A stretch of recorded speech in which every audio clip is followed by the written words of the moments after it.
Bonjour micro. Hallo, 1, 2, 3, dat werkt.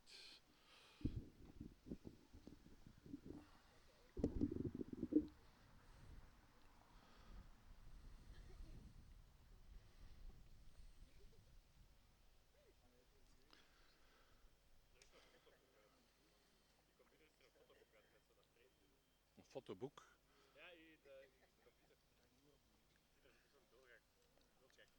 Ah ja.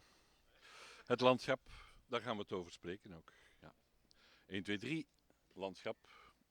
5, 6. Bonjour micro. Hallo.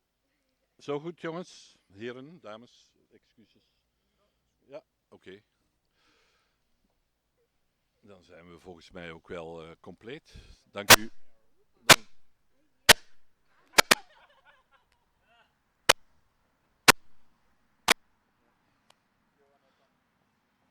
Dan 1, 2, 3. It broke down.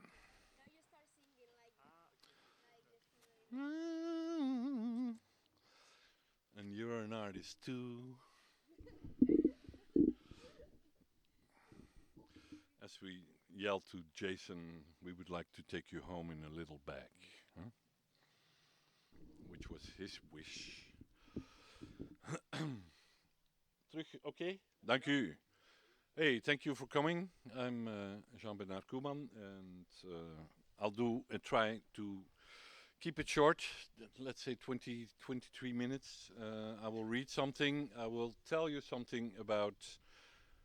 This is actually what Casper asked me to do, to tell you something about the Robert Smithson exhibition I'm making in Aken and Bottrop and in Heerlen. Heerlen is a place in the south of Limburg, Dutch Limburg.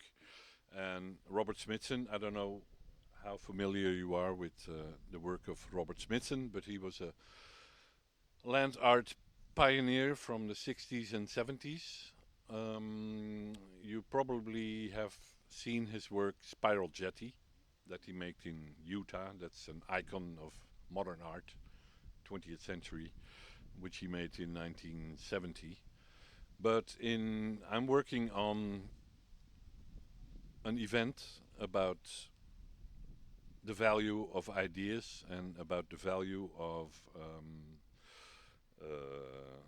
nothingness, because Smithson made um, a work in Heerlen in a sand quarry, which is why Casper said, well, you need to come and talk about the sand quarry, since we are also in a sand quarry.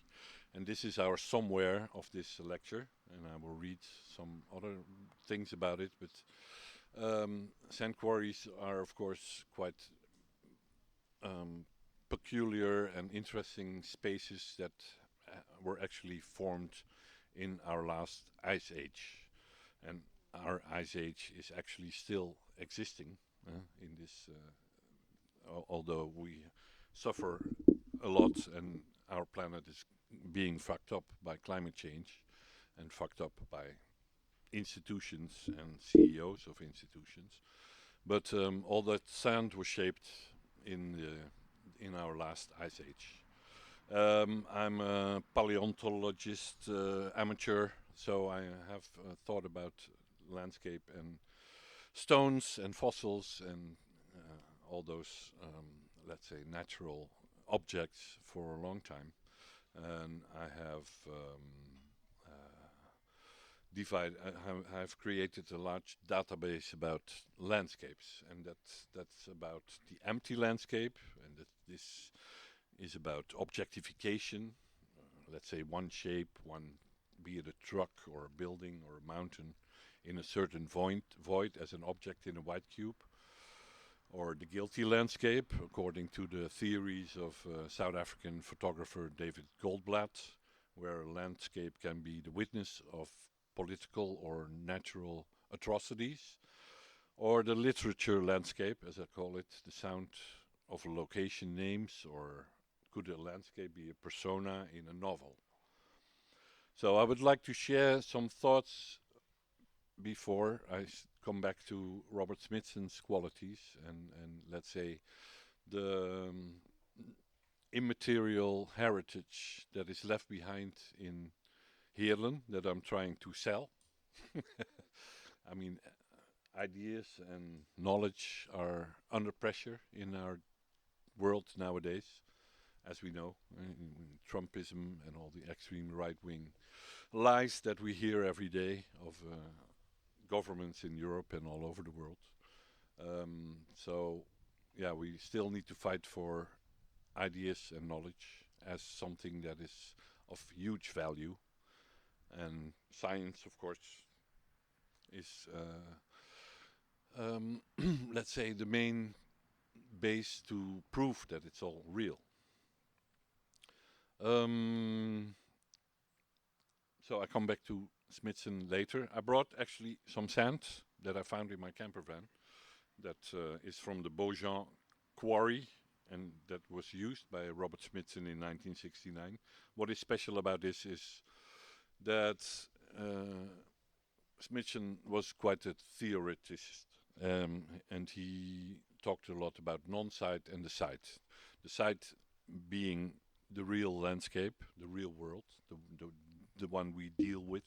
Hyper reality, as I call it nowadays for my students, because this is reality for most people at this moment. But we try to focus on hyper reality, which is, let's say, sand, is the most beautiful microscopic reality we can think of. So I actually I brought this, and I would like, and Lara just agreed that she will help me. I would like to immerse a little bit of this sand in this sand quarry, so we can start thinking about those sand quarries to communicate.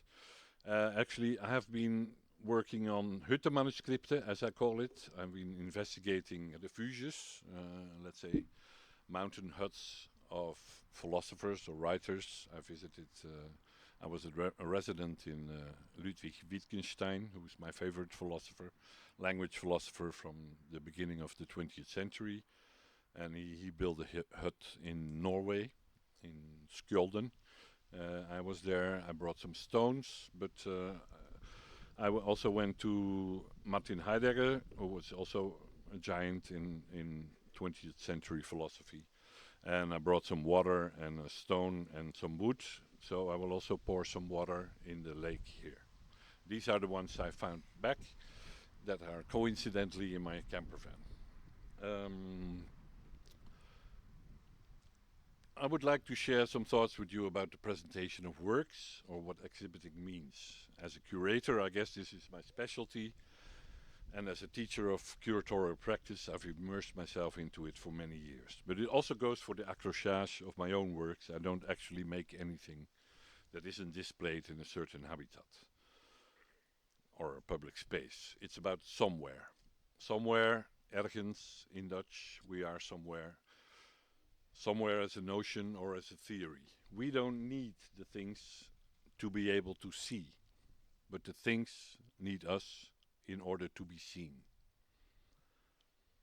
I love the feeling of being quite slightly lost.